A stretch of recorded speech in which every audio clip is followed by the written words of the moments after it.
Good morning, John. Last week after VidCon, I went to Disneyland and was reminded that, like most children of the 80s and 90s, and probably even today, I grew up knowing that this word was Disney, but not really understanding why. Like, this is not a D, and this isn't really a Y. It's like Giznep. Why? Well, John, I had some Coca-Cola and opened way too many tabs on my browser and done a lot of research. And I found this story to be very weird. So your first guess, wow, my hair. So your first guess is that it's Walt Disney's signature, right? And yet, here's Walt signing his name on an episode of What's My Line, and that doesn't look familiar, but it turns out that Walt Disney had lots of signatures. Some of them resemble the Disney logo, some of them do not, but none of them have a D anything like the loopy D. I can imagine this constant innovation on his signature in two ways. It may be just another manifestation of his perfectionism, which was well known, or it may be a man who was pretty obsessed with his own name. But before we go any deeper into this, we have to discuss something else very weird about the Walt Disney Pictures logo. For almost 50 years,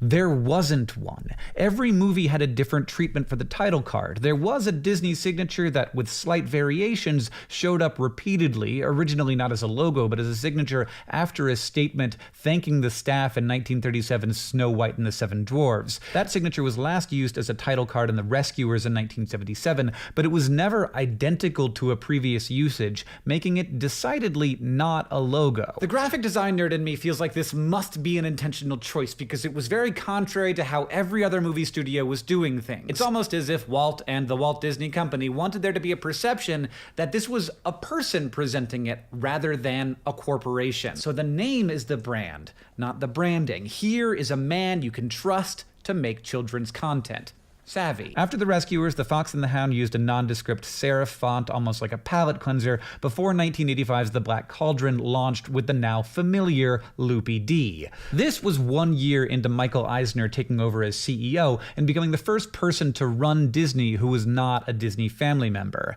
Now, there are a number of Disney designs that look similar to this final incarnation that I imagine will be in use until the universe ends. There's this from a 1950s Peter Pan board game, which matches the Disney logo almost perfectly, except for that D. And then there's this signature, an actual Walt signature that contains lots of the elements, that W, the looping T, the big circle on the I, even the quick and intense return on the S. But that D, though, where did it come from? Well, the closest I could find is in the final end card of the Aristocats, which came out in 1970. Maybe importantly, this was the first movie Walt Disney Pictures released that Walt himself did not work on. It's on the screen for like 3 seconds, but it's clearly as close as we get to the loopy D before the early 80s, when Disney launched its home video division, using this familiar logotype as the title card, but in the box art, the Loopy D! Soon, that logotype with the Cinderella Castle and shooting star would become the first actual logo of Walt Disney Pictures. So somewhere, someone behind the scenes in the early 80s decided to make that little D loop into a big, bold spiral. They pushed that so far that the first letter in one of the most iconic brands of all time doesn't read clearly as a letter. Under Eisner's leadership, this clean and playful logotype became the logotype for the entire studio, and then a Disney Channel, a Disney World, and the Disney Company as a whole. And it's easy to make it read more clearly, as London-based illustrator Pencil Bandit made clear with these modified versions, but that's not what they wanted.